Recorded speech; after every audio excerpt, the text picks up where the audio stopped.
श्री ओम नमः सिद्धेभ्यः। ओम नमः सिद्धेभ्यः। ओम नमः सिद्धेभ्यः। ओंकार बिंदु संयुक्तम नित्यं ध्यायन्ति योगिनः कामदं मोक्षदं चैव। ओंकाराय नमो नमः। मंगलम भगवान वीरो मंगलम गौतमोगणी मंगलम कुंद कुंदायो जैन धर्मोस्तु मंगलम। सर्व मंगल मांगल्यम सर्व कल्याण कारकम प्रधानाम सर्वधर्माणाम जैनम जयतु शासनम। जैनम जयतु शासनम। जैनम जयतु।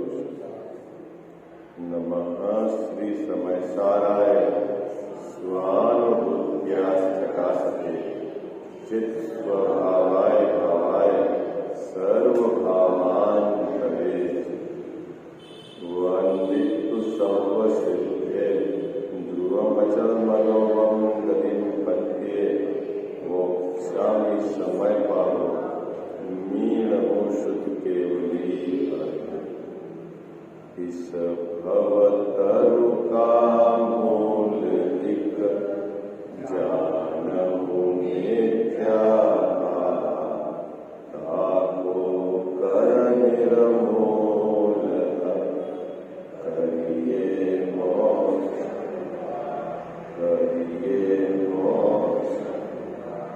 जय गुरुदेव शास्त्र गुरु की जय।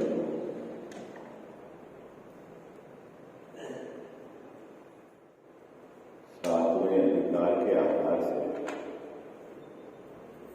परीक्षा रहित आज्ञानुसारी धर्म धारक व्यवहारा भाषी मिथ्या दृष्टि,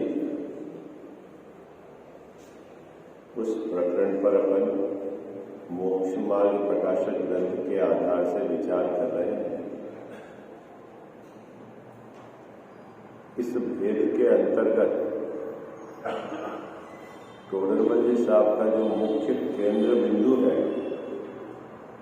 वह ये बात आपको समझाने का प्रयास है कि आगम में जो कही गई बात उसको आप प्रत्यक्ष और अनुमान के आधार से परीक्षा करके स्वीकार करना। सबसे पहली मुख्य हेतु तो यह है कि इन 2500 वर्ष के अंतर्गत या कहो शास्त्र लिपिबद्ध होने से लेकर बीच में पापी जीवों के द्वारा कल्पित सूत्र बनाकर इसमें मिला दिए गए। और कहीं ऐसा भी है कि सूत्र तो अपनी कल्पना से बनाए हैं और नाम आचार्य भगवंतों का धर दिया है। तीर्थंकर भगवान ने कहा है ऐसा वह उन सूत्रों में प्रतिपादित करते हैं। जो बात तीर्थंकर भगवान ने नहीं कही इस जीव ने अपनी कल्पना से कही और नाम आचार्य गंधर महाराज और तीर्थंकर भगवान का लगाया है। ऐसी विपरीत श्रद्धा करने से आपका सम्यक दर्शन रूपी रत्न लूटा जाएगा। क्या या कहो सम्यक दर्शन प्राप्त नहीं होगा। तो आपको क्या सावधानी रखनी है कि हमें जो प्रयोजनभूत तत्व है उसके संबंध में परीक्षा करनी है। लौकिक दृष्टांत के आधार से कल जो अपन ने पैराग्राफ पढ़ा था अंत में, उसमें ये कहा किसी ठग ने क्या करा, लेटर तो स्वयं लिखा और नीचे नाम साहूकार का रख दिया। अब आप साहूकार के नाम के आधार से यदि उस लेटर को सही मानोगे तो दरिद्री हो जाओगे, यानी आपको अर्थ का नुकसान हो जाएगा। ठीक उसी प्रकार आगम में जो पापियों ने कल्पित सूत्र बनाए हैं और जिनके आगे आचार्य भगवंतों का नाम रख दिया है, तीर्थंकर भगवंतों का नाम रख दिया है, उन सूत्रों के आधार से आप अपनी श्रद्धा रखोगे तो निश्चित तौर पर आप मिथ्या दृष्टि रहोगे। ये बात कल उस दृष्टांत के आधार से अपन ने विचार की थी। जब इतनी बात हुई तब शिष्य ने प्रश्न किया कि गोमटसार ग्रंथ में तो क्या कहा है कि अज्ञानी गुरु के आज्ञा से, क्या सब बहुत सुंदर है, वहाँ क्या कहा है, अज्ञानी गुरु के निमित्त से झूठ भी श्रद्धान करे तो आज्ञा मानने से सम्यक दृष्टि ही है। क्या इस पंक्ति के अंतर्गत अपने को बहुत गहराई से विचार करना है। क्या है ना, देखो अपन पढ़ते हैं, पहले पेज नंबर 230 निकालिए, है ना, थोड़ा सा विषय गंभीर है, आप अपने उपयोग को एकाग्र करके रखना। क्या, तथा वह कहता है, क्या कहता है, गोमटसार में ऐसा कहा है कि सम्यक दृष्टि जीव अज्ञानी गुरु के निमित्त से झूठ भी श्रद्धान करे तो आज्ञा मानने से सम्यक दृष्टि ही है।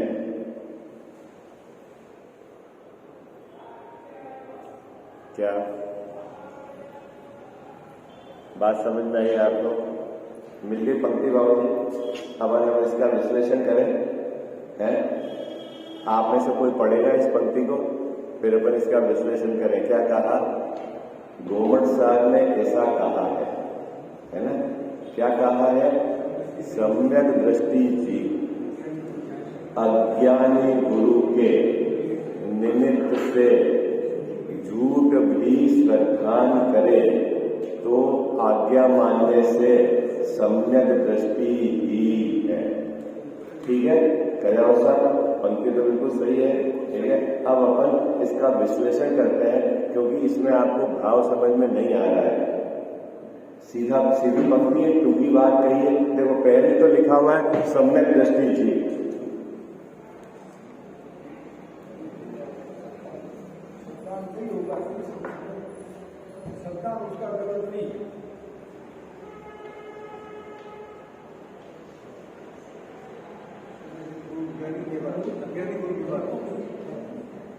ठीक है, हो गया। और दूसरा लिखा है प्लस अज्ञानी गुरु के निमित्त से।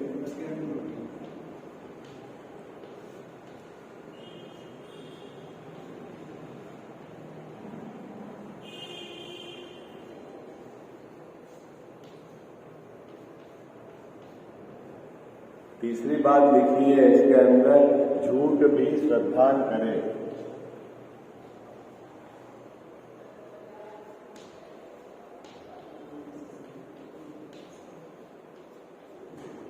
और चौथी बात लिखी है, आज्ञा मानने से सम्यक दृष्टि है।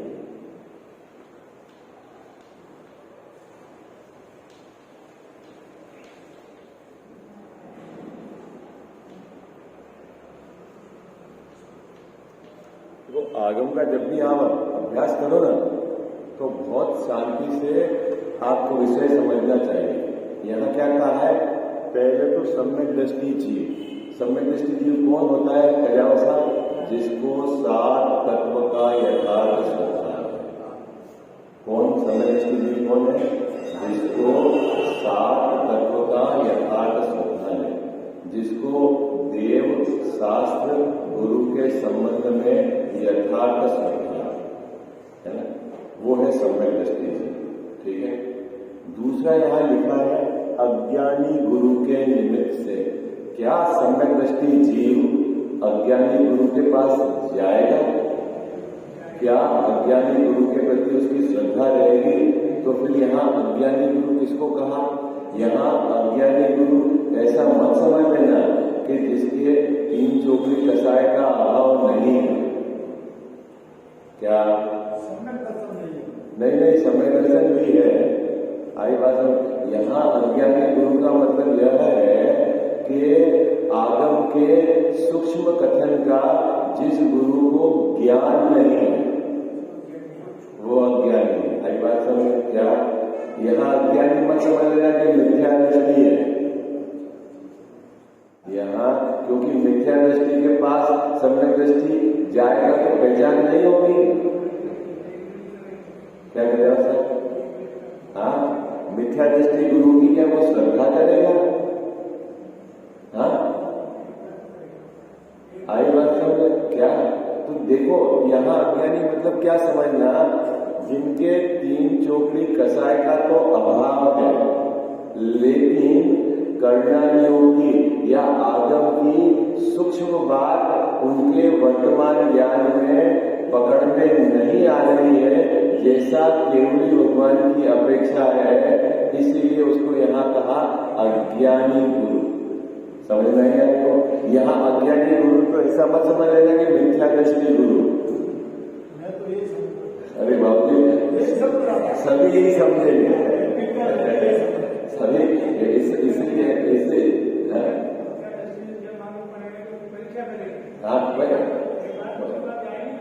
अभी दूसरी बात समझ में आ गई क्या? दूसरी बात समझ में आ गई। पहली बात तो क्या है, सम्यक दृष्टि जीव है। सम्यक दृष्टि जीव मतलब जिस जीव को सात तत्वों का यथार्थ श्रद्धा है, बंध और मोक्ष मार्ग के संबंध में वो यथार्थ जानता है। ठीक है बाबू जी? देव शास्त्र गुरु के प्रति उसकी एकदम सच्ची श्रद्धा है और सच्चे देवशास्त्र गुरु को ही मानता है। झूठे को माने तो सम्यक दृष्टि नहीं। आई मतलब सम्यक दृष्टि जीव ऐसा थोड़ी है कि कोई ग्रहित मिथ्यात्व वाला भी सम्यक दृष्टि हो सकता है, ऐसा नहीं है। वो देवशास्त्र गुरु के संबंध में यथार्थ जानता है, सात तत्व के संबंध में यथार्थ जानता है, बंध और मोक्ष के मार्ग को यथार्थ जानता है ना? वह जीव सम्यक दृष्टि जीव है। ठीक है? यहाँ अज्ञानी गुरु क्या लेना, जो मुनिराज मुनि भगवान है ना, क्या बोली, तीन चोकड़ी कसाय के अभाव से वाले हैं, भाव लिंग है, लेकिन उनके बावजूद क्या है कि जो आगम की सूक्ष्म कथन जो केवली भगवान ने कहा है उसके संबंध में उनको यथार्थ ज्ञान नहीं। अज्ञानी क्या लेना बाबूजी? अप्रयोजन भूत तत्व जिसके संबंध में कोई विषय, उसके संबंध में यथार्थ ज्ञान नहीं है। अब मेरा जब अप्रयोजन भूत तत्व है और उसके प्रति ज्ञान नहीं है, तो फिर वो अज्ञानी कैसे हुआ? प्रयोजन तत्व का तो उसको ज्ञान है। यहाँ इस प्रकरण में अज्ञानी है, इस प्रकरण में अज्ञानी है। ये तो सब में ज्ञानी है, लेकिन उस विषय का नहीं जानता, इसलिए अज्ञानी है। आई बात क्या बात पकड़ में आ गया आपको? नहीं है। देखो साहब, इंजीनियरिंग के लिए तो मैं ज्ञानी हूँ, ठीक है, मैकेनिकल सब्जेक्ट का तो मैं ज्ञानी हूँ, लेकिन डॉक्टरी के लिए मैं क्या हूँ? अज्ञानी है। जब आप अगर जहाँ डॉक्टर से संबंधित कोई चर्चा होगी, अचानक किसी को कोई प्रॉब्लम आ जाएगी, तो जैन साहब मुझे क्या, इनको अलग हटाओ, इनको इसका ज्ञान नहीं है। आई बात है, बात पकड़ना है आपको क्या? देखो बहुत शांति से समझना, सम्यक दृष्टि जीव समझ के बावजूद जिसको सच्चा श्रद्धा है, आत्मानुभूति पूर्वक जिसने क्या है सच्चा श्रद्धा किया है, एक अपेक्षा है सात तत्वों के संबंध में उसको यथार्थ श्रद्धा है, देवशास्त्र गुरु के प्रति यथार्थ श्रद्धा है, बंध और मोक्ष के मार्ग के प्रति यथार्थ श्रद्धा है। ठीक है? अब अज्ञानी गुरु के निमित्त से अब क्या है, देखो बहुत मार्मिक बात है, वो सच्चे गुरु को ही मानता है। बाबू क्या सम्यक दृष्टि जीव सच्चे गुरु को ही मानता है ना? अब तीन चौकड़ी के कसाय के अभाव सहित जो दिगंबर मुनिराज है, ठीक है, उनके निमित्त से यदि उन्होंने कोई ऐसी सूक्ष्म बात जो आगम में केवली भगवान ने कही है और उसका उनको यथार्थ ज्ञान न होकर उन्होंने यदि ये बताया कि ये तो ऐसा है क्या, और सम्यक दृष्टि जीव को ये श्रद्धा है क्या कि ये सच्चे गुरु हैं और उनने तो बात कही है ये सच्ची है, ऐसा मानकर उनके द्वारा बताया गया जो है ना भाव उसका वो गलत भी स्वीकार करे तब भी सम्यक दृष्टि है। इसका मतलब है प्रयोजनभूत तत्व में गलत की बात नहीं है, यहाँ तो अप्रयोजनभूत तत्व की बात है, क्योंकि प्रयोजनभूत तत्व में यदि गलत स्वीकार करेगा तो सम्यक दर्शन कैसे रहेगा? अप्रयोजनभूत तत्व में अगर वो गुरु भी बोलता है तो भी कोई फर्क नहीं पड़ता है ना, जो ज्ञान ही नहीं है जो उस समय में स्वीकार कर रहे तो कोई फर्क पड़ता है। ये है उसका, आप समझ में आई मेरे नहीं समझ में आई? ये है बोलने वाली बात। अब अपना पूरी पंक्ति पढ़ोगे तो आपको भाव आने वाला है। सम्यक दृष्टि जीव अज्ञानी गुरु के निमित्त से, यहाँ अज्ञानी गुरु किसको समझना? उस पर्टिकुलर विषय का जिनको ज्ञान नहीं है। और ये बात निश्चित है कि वह अज्ञानी गुरु मतलब अगर तीन चौकड़ी कसाय का अभाव है तो प्रयोजनभूत तत्व का तो उनको यथार्थ ज्ञान है ना, अंदर में तीन चौकड़ी कसाय का अभाव है, लेकिन कोई करना योग का सूक्ष्म विषय है जिसके संबंध में उनको ज्ञान नहीं है, इसलिए यहाँ शब्द लिया है अज्ञानी गुरु। ठीक है, और उनके निमित्त से भाई ये तो हमारे गुरु हैं और उन्होंने कहा है कि ये ऐसा है, यदि ऐसा सम्यक दृष्टि श्रद्धान भी करे तो ये श्रद्धान प्रयोजनभूत तो है नहीं, अप्रयोजनभूत रहा तो भी गुरु की आज्ञा है वो सर्वोपरि है, मुझे मानना है, ऐसा मानकर यह रहता है तो भी उसके आत्मश्रद्धान तो है ही, सम्यक दर्शन तो है ही, सम्यक दृष्टि है। क्या क्या था नहीं समझ में आई? अब मैं थोड़ा सा उदाहरण देता हूं आपको। देखो ये सम्यक दृष्टि जीव ये आत्मा की श्रद्धान है इसको, ठीक है, ओके। अब मान लो बाबू जी उनने इसकी पूछ ली कि ग्रेवियट की ऊंचाई क्या है, 9 ग्रेवियट के अंदर लंबाई चौड़ाई का बंटवारा बताओ सपोज, और वहां एक्स बंटवारा है लंबाई का, और गुरु ने बता दिया एक्स की जगह वाई बंटवारा, ठीक है। गुरु ने क्या बता दिया है? क्या इस गुणस्थान में इन प्रकृतियों की विक्षुप्ति होती है और इन प्रकृतियों का उदय होता है और इनके अविभाग प्रत्यक्ष प्रतिच्छेद ऐसे हो जाते हैं, ऐसे गुरु ने बता दिया।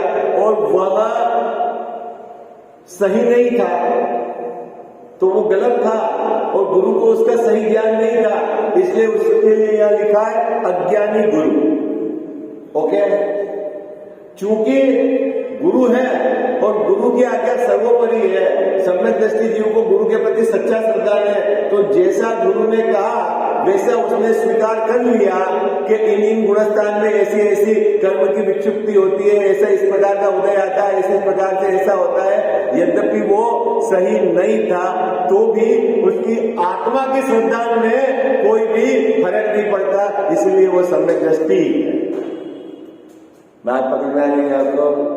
इसका अर्थ ऐसा बिल्कुल नहीं लगाना क्या कि मिथ्या दृष्टि गुरु है और उसने जो बात कह दी और हम मानेंगे तो हमारा सम्यक दर्शन बना रहेगा, ऐसा है नहीं। क्योंकि सम्यक दृष्टि तो तभी है जब वो सच्चे देवशास्त्र गुरु का निर्णय करके, अपनी सात तत्व का यथार्थ निर्णय करके, जो आत्मानुभूति पूर्वक जो अपने को स्वीकार करता है वो सम्यक दृष्टि। आई बात सब इसका अर्थ समझ में आ रही है आपको? सबको भली बात है क्या? सम्यक दृष्टि है उसको अज्ञानी क्यों कहा? सम्यक दृष्टि को कहा अज्ञानी? अरे गुरु के आगे उपमा लगाइए अज्ञानी की, सम्यक दृष्टि को कहा अज्ञानी? जीव तो सम्यक दृष्टि है, ठीक है, और अज्ञानी गुरु के निमित्त से अज्ञानी गुरु के निमित्त से मतलब अज्ञानी गुरु की देशना से, या उनने कहा होगा उससे, तो उनको अज्ञानी क्यों कहा? क्या सम्यक दृष्टि अज्ञानी गुरु के पास जाता है?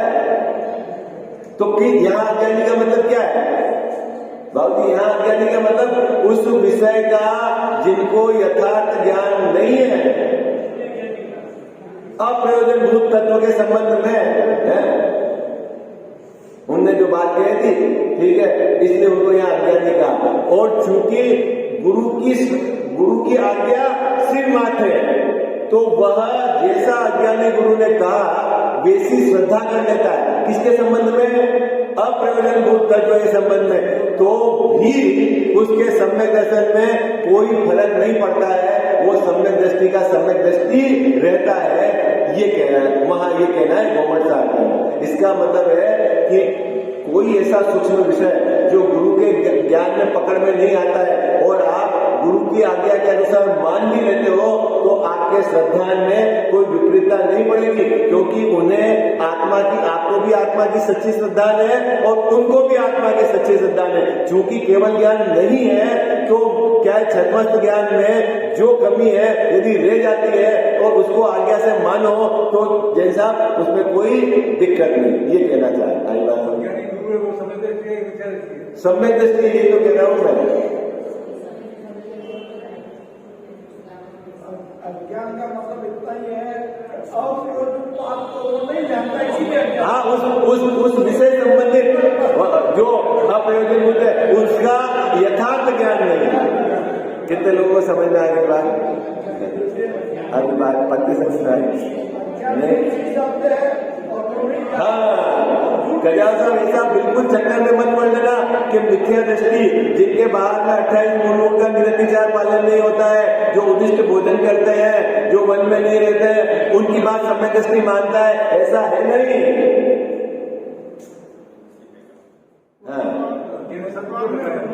शहर में ही देखते हैं, गाँव में ही। ये पता नहीं, अब आप मेरे को आगम से ढूंढ के बता दो कि महावीर भगवान ने क्या कहा, कि कब कहा, किस जगह कहा कि घर में रहना चाहिए, कि संत भवन में रहना चाहिए। वो अपनी कल्पना की कोई बात मत करवा। हाँ, अपनी मर्जी की कोई बात मत करवा, क्योंकि आप आगम के आधार से चलो। आपकी मर्जी से तो आप भी संसार में परिभ्रमण कर रहे हो और मेरी मर्जी से मैं भी परिभ्रमण कर रहा हूं। आई बात समझ? कोई भी चर्चा हो वो आगम के आधार से हो। ज्ञानी बोला है, तो हम यहाँ का अज्ञानी कह रहे हैं, यहाँ भी तो ज्ञानी कह रहे हैं सम्यक दृष्टि। अरे अज्ञानी गुरु का, यहाँ अज्ञानी गुरु का मतलब क्या है कि उस विषय का जिसको ज्ञान नहीं है वो अज्ञानी गुरु, ऐसा शब्द लिया है। आई बात समझ? यही तो चक्कर है बाबूजी की नहीं समझने वाले कुछ भी समझे, क्या अर्थ समझे। अभी देखो टोलरमल साहब ने इसका स्पष्टीकरण कहा। आओ पढ़ते हैं। प्रश्न समझ में आया आपको? कितने लोगों को समझ में आ गया? देखो, कोई भी पूर्वाग्रह रखोगे ना तो समझ में नहीं आए। सीधी बात है, मैं आपको दो टूक बात कहता हूं। कोई भी आप पूर्वाग्रह रखो, समझ में नहीं आए है। ऐसा नहीं कहा, अप्रयोजनभूत उस सब्जेक्ट के बारे में उसको यथार्थ ज्ञान नहीं है, इसलिए अज्ञानी है। उस सब्जेक्ट का अज्ञानी है, ये तो गुरु। हाँ, आप समझो, आप जैसे इस वायर में कितना एम्पियर का करंट ले सकते हैं। अब मैं इस सब्जेक्ट का मास्टर नहीं हूं और मैंने आपको बोल दिया क्या कि 5 एम्पियर जाएगा मोटा मोटी, और आपने ये श्रद्धा भी कर ली 5 एम्पियर, तो उससे क्या आपका सम्यक दर्शन छूट जाएगा? हाँ भाई, ये तो अप्रयोजन बात है। लेकिन झूठ तो है ना कि ये तो 2 एम्पियर ही लोड लेता है, आपने 5 एम्पियर बोला, तो मुझे ज्ञान नहीं था इसका, इसलिए मेरे को अज्ञानी, और आपने मेरी बात मान ली इसलिए आपने मेरे निमित्त से गलत मान लिया। लेकिन सम्यक दर्शन थोड़ी छूट जाएगा उससे, क्योंकि ये तो वैसे अप्रयोजनभूत तत्व है, उससे क्या लेना देना। भाई, आत्मा के संबंध में आपको यथार्थ श्रद्धा है, तभी तो आप सम्यक दृष्टि हो। सात तत्व के संबंध में आपको यथार्थ श्रद्धा है, तभी तो आप सम्यक दृष्टि हो। बोलो, कितने लोगों को समझ में आई? नहीं, सम्यक दृष्टि जी रस्सी को साफ मार ले, उससे सम्यक दर्शन में फर्क नहीं पड़ता। हाँ, नहीं, पर यहाँ एंगल है कि गुरु ले आए कि उन गुरु की आज्ञा से अगर ऐसा मान ले तो भी उसके सम्यक दर्शन में फर्क नहीं पड़ता। बस बात पकड़ में आ गई आप? कितने लोगों को समझ में आ गई है? और किसी को डाउट तो नहीं है? क्या देखो आप पढ़ते हैं, अब आपको सब समझ में आएगी बात। क्या तथा वह कहता है, क्या कहता है? शिष्य कहता है ना?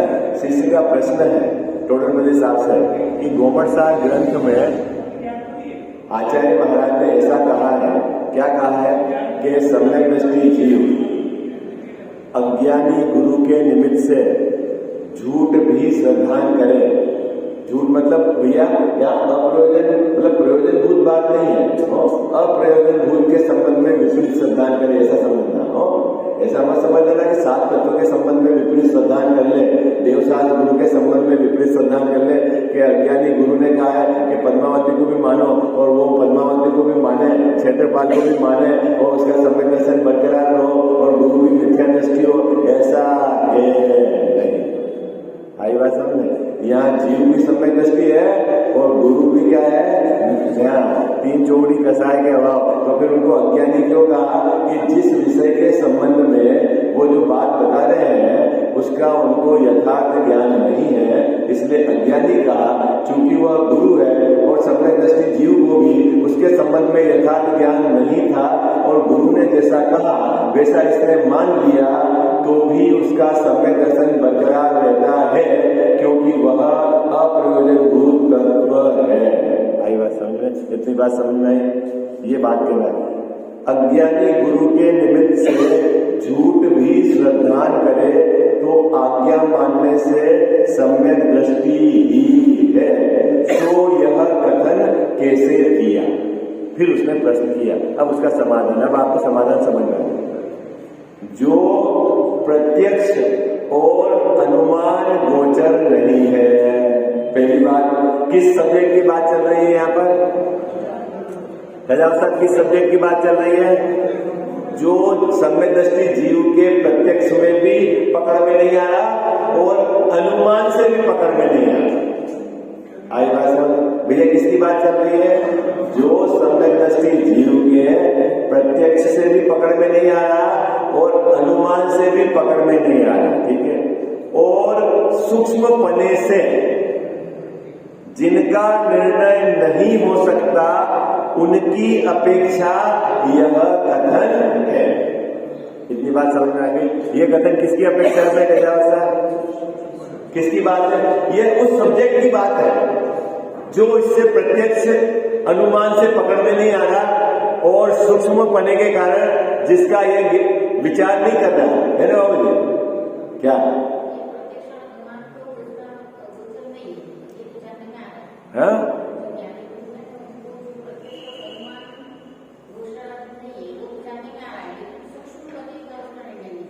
नहीं, अभी यहाँ ज्ञानी गुरु की बात ही नहीं है। इस पहली पंक्ति में ये बता रहे हैं कि यहाँ किस सब्जेक्ट की बात चल रही है, किस विषय के संबंध में ज्ञानी गुरु की बात मानकर ये श्रद्धा कर रहा है। तो विषय कौन सा है कि जो विषय सम्यक दृष्टि जीव के प्रत्यक्ष और अनुमान से पकड़ में नहीं आ रहा? कहाँ लिखा? अनुमान गोचर नहीं है, ये लिखा ना।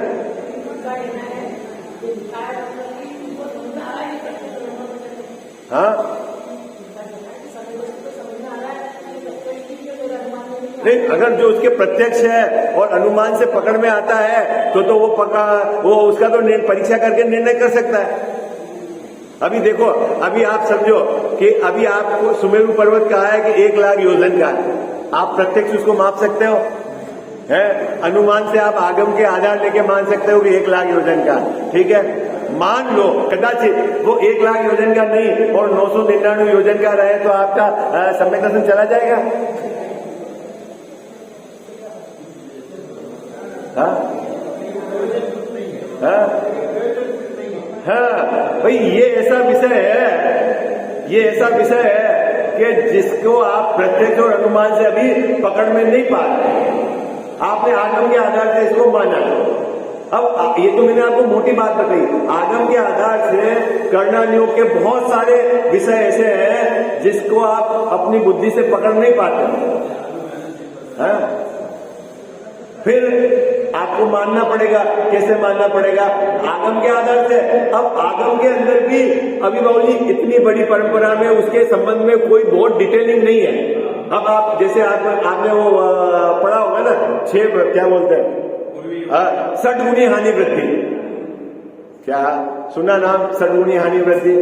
ठीक है, अब उसको कैसे पकड़ना? षड्गुणी हानि वृद्धि है, षड्गुणी हानि वृद्धि सुना आपने नाम? ये आता है ना, है 14वीं गाथा के अंदर है ना, है क्या? बढ़ता है घटता है और वो का वो रहता है। अब आपको पकड़ में नहीं आ रही बात। अब आपने किसी गुरु के मुख से सुना और उसको भी वो बात यथार्थ नहीं पता थी, और जैसा उसने कहा आपने वैसा उसको स्वीकार कर लिया, तो भी आपके सम्यक दर्शन नहीं छूटता। ये बात समझ में आ गई आपको? क्या बात पकड़ में आ गई आपको? सरल है ना सब्जेक्ट है? बाबूजी, समुद्र में पानी चढ़ता है तो 2-2, 3-3 मीटर चढ़ जाता है, उतरता है तो 2-3 मीटर उतर जाता है। तो जब चढ़ता है तो पानी कहां से आता है, और उतर जाता है तो कहां चला जाता है?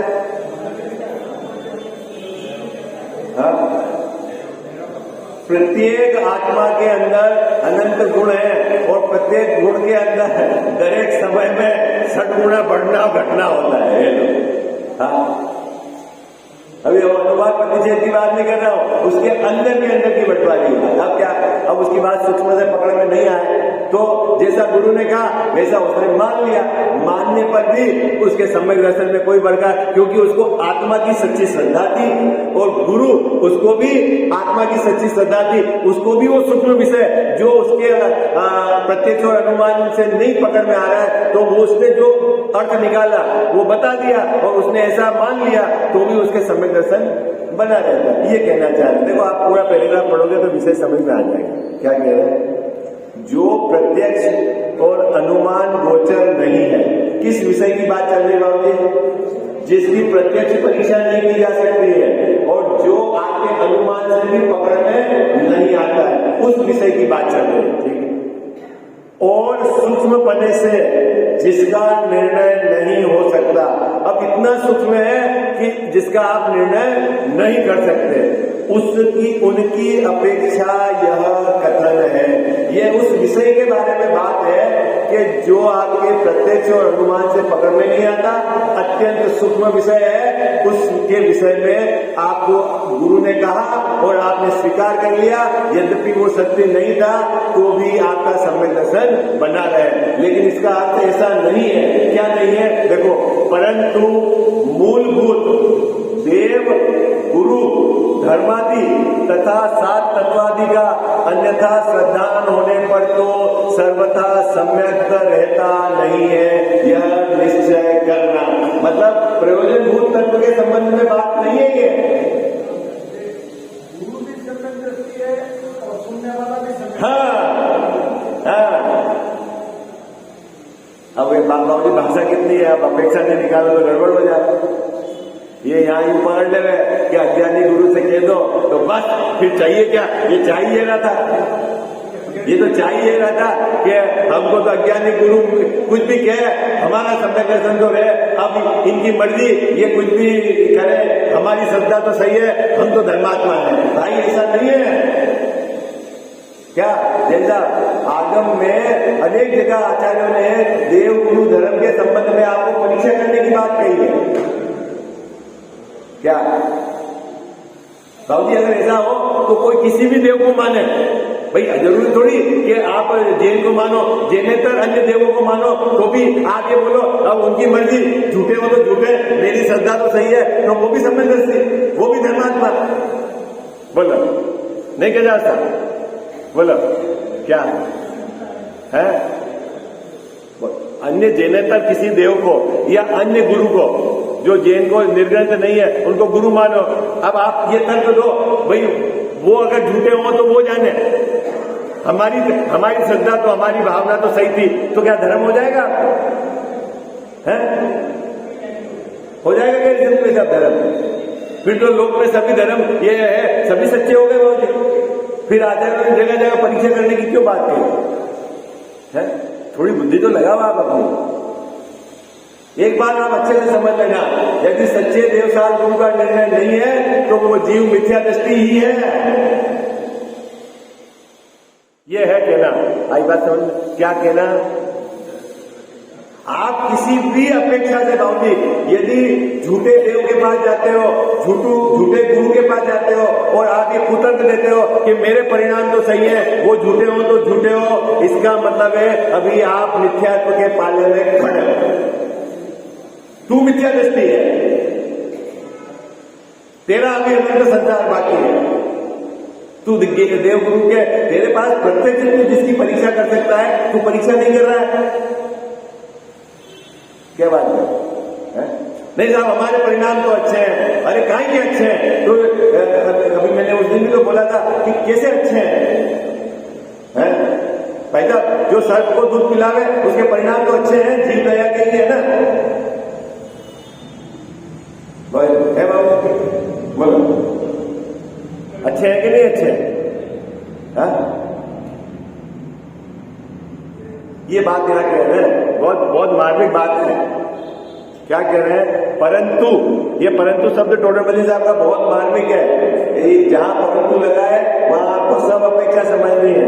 देव गुरु धर्मादि तथा सात तत्वादि का अन्यथा श्रद्धा होने पर तो सर्वथा सम्यक रहता ही नहीं है। जैसा ऊपर लिखा सम्यक दृष्टि जीव, तो उसको यदि झूठे गुरु के पास चला जाएगा और उसके प्रति श्रद्धा रहेगी तो वो सम्यक दृष्टि थोड़ी है। सात तत्व की विपरीत श्रद्धा है तो सम्यक दृष्टि थोड़ी है, वो तो मिथ्या दृष्टि ही है। इसीलिए बिना परीक्षा किए केवल आज्ञा ही द्वारा जो जैनी है उन्हें भी मिथ्या दृष्टि जानना। क्या काका जी, रूपलाल जी काका जी क्या कहा? भले ही आप जिनेन्द्र भगवान की बात मानते हो लेकिन परीक्षा नहीं करते, तो क्या हो? आप जिसकी परीक्षा कर सकते हो, किसकी परीक्षा करनी? देव गुरु धर्म सात तत्व और बंध और मोक्ष किन भावों से होता है, इसकी परीक्षा करनी। और इसकी बिना परीक्षा करे यदि आप कोई बात स्वीकार करते हो तो भी मिथ्या दृष्टि हो। आई बात है क्या है? क्या?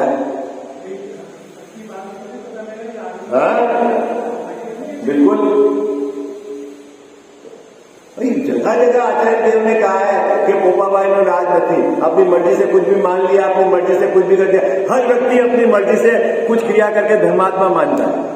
कोई प्याऊ खोल देता है तो धर्मात्मा, कोई गाय को घास खिला देता है तो धर्मात्मा, कोई प्रक्षाल कर लेता है तो धर्मात्मा, कोई पूजा कर देता है तो धर्मात्मा, कोई कुत्ते को रोटी खिला देता है, बिस्किट खिला देता है तो धर्मात्मा। सब धर्मात्मा ही मानते हैं अपने को। क्या किसी ने एक टाइम भोजन छोड़ दिया तो धर्मात्मा, किसी ने मावा छोड़ दिया तो धर्मात्मा, किसी ने शक्कर छोड़ दी तो धर्मात्मा, किसी ने घी छोड़ दिया तो धर्मात्मा। अच्छा, तो आपके सबकी परिभाषा तो अपनी है भाई। आचार्य क्या कहते हैं समझो तो सही, धर्मात्मा किसको कहना है?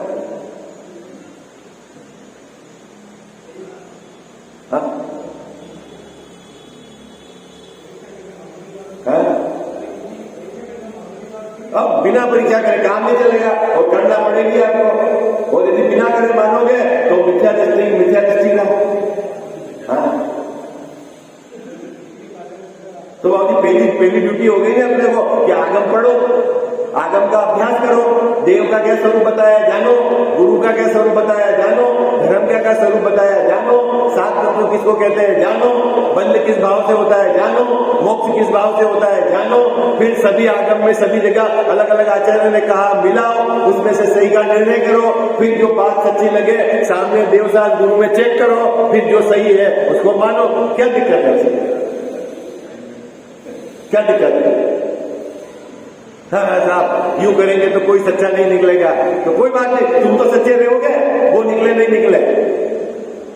क्या बात कर रहे हो साहब, बात पकड़ नहीं? आपकी तो ड्यूटी पक्की हो गई, जो कहा गुरु ने वो हमने माना, जो निकलेगा उसको मानेंगे, जो नहीं निकलेगा नहीं मानेंगे बाबू है। हाँ। वो आप देखो परीक्षा करके सही है तो ठीक है, नहीं है तो आ जाओ, परीक्षा तो करो आप है भाई, कोई है है। अब वो आप यहाँ तो आचार्य देव का सीधा स्पष्ट निर्देश है कि भाई गलत है तो गलत है भाई। उदिष्ट भोजन के त्यागी होते हैं, आप देख लो 28 बिल्कुल चेक कर लो, आप आपके पास है पैरामीटर, नहीं लगता है ठीक है। हाँ, मुद्दा तो यह है क्या नहीं बाबू, एक बात समझो आपने मुकेश भाई साहब को भेजा कि ये सोने की पहचान है, ठीक है, और तू बाजार में जा और तेरे को ये 92 टन का सोना लाना है। अब 20 दुकान है, मुकेश जी भाई साहब 20 दुकानों पे गए टेस्ट करने के लिए और कहीं भी 92 टन का सोना नहीं है, तो कहीं 50 टन का मिलता हो तो ले आओ, तो सही है? क्या साहब सही है? बोलो है? क्यों गलत है भाई? सोना तो लाना था ना आपको, क्यों गलत है? गलत लाया है। ठीक उसी प्रकार अब देवशास्त्र गुरु की आप परीक्षा करो, जो ओके है वो मानो, नहीं है तो नहीं लाना, खत्म। उसमें क्या दिक्कत है? अरे धर्म तो इसने बिल्कुल ऐसा रख रखा है, बिल्कुल ये जब टाइम मिले अपनी मर्जी से जो है वो करना। सबसे नीचे कैटेगरी में है, इसको धर्म का काम होगा। मैं कहता हूं 20 रुपए का टमाटर खरीदेगा तो दिमाग लगाएगा, और धर्म के क्षेत्र में क्या सही है क्या गलत है उसका विचार नहीं करेगा। ये तो टमाटर खरीदने से भी गया भी क्या काम है इसके लिए?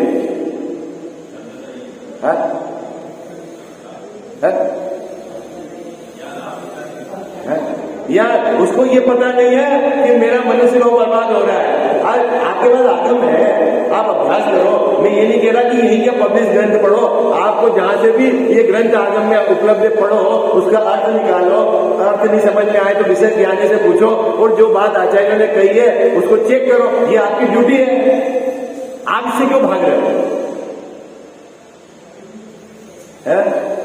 और टाइम नहीं मिलता है तो गलत करने लग जाओगे क्या? उससे काम हो जाएगा? हाँ देखो समय हो गया। अब बहुत अगला प्रश्न और बात बहुत मार लेंगे। क्या प्रश्न देखो पढ़ते हैं क्या? अब आपने कह दिया था परीक्षा करनी, तो वो परीक्षा करने भी लग गया क्या? लेकिन बाबूजी क्या परीक्षा, जिस चीज की टोटल से आप परीक्षा करने को कह रहे हैं उसकी परीक्षा नहीं करता और दूसरी परीक्षा करने लग गया है। क्या करता है? बाहर में देखता है, क्या देखता है? देखो मैं पढ़ता हूँ, ये पैराग्राफ कल इसके विषय पर पढ़ेंगे, बहुत मार्मिक बात है। तथा कितने ही परीक्षा करके भी जेनी होते हैं परंतु मूल परीक्षा नहीं करते। तो क्या करते हैं? दया देखते हैं, सील देखते हैं, तप देखते हैं, संयम देखते हैं, बाहर की क्रिया देखते हैं, वह पूजा प्रभावना देखते हैं कि कितनी भीड़ है, ठीक है, अतिशय देखते हैं, चमत्कार देखते हैं, और जिन धर्मों से इष्ट प्राप्ति होने के कारण कि जिनेंद्र भगवान की तो जो पूजा करता है उसके तो पुण्य का बल होता है, सब सामग्री अच्छी होती है, इसलिए जिनेंद्र भगवान की पूजा करना है ना, ऐसे होके वो जिनी होते हैं। सो ये सब कार्य तो अन्य मत में भी पाए जाते हैं। क्या कहना साहब? परीक्षा किससे करनी? बाहर में उपवास से नहीं करनी, बाहर से दया से नहीं करनी, बाहर में सील से नहीं करनी। क्या बाबूजी? बाहर में ब्रह्मचारी तो बहुत सारे अन्य मत में भी ऐसे बाबा रहते हैं जो स्त्री का चेहरा तक नहीं देखते हैं, जंगल में चले जाते हैं, 5 वर्ष तक मेरा भी कोई चेहरा नहीं देखे और मैं किसी का भी चेहरा नहीं देखूं। क्या ऐसे भी हैं? कल मैं आपको चर्चा करूंगा। तो वो क्या है? वो अच्छे साधु हैं क्या? अभी तो बाबूजी अपने यहाँ तो सील समझाना भारी है, कल चर्चा करेंगे अपन विषय। जिनवाणी जग मैया जन्म दुख मेट दो, जिनवाणी जग मैया जन्म दुख मेट दो, जन्म दुख मेट दो, मरण दुख मेट दो, जन्म दुख मेट दो, मरण दुख मेट दो। जिनवाणी जग मैया जन्म दुख मेट दो। बहुत दिनों से भटक रहा हूँ, ज्ञान बिना है मैया, निर्मल ज्ञान प्रदान सुकर दो, तू ही सच्ची मैया। गुण स्थानों का अनुभव हमको हो जावे जग मैया, चढ़े उन्हीं पर क्रम से हम थे होवे कर्म खिपैया। मेटो जामन मरण हमारा इतनी वंती मैया, तुमको शीश त्रिलोकी नमावे, तू ही सच्ची मैया। वस्तु एक अनेक रूप है, अनुभव सबका न्यारा, हर विवाद का हल हो सकता साधवाद के द्वारा। जिनवाणी जग मैया जन्म दुख मेट दो, जन्म दुख मेट दो, मरण दुख मेट दो। जावाणी के ज्ञान ते सूझे लोकालोक, सो वाणी मस्तक चढ़ो सदा देत हूँ धोख।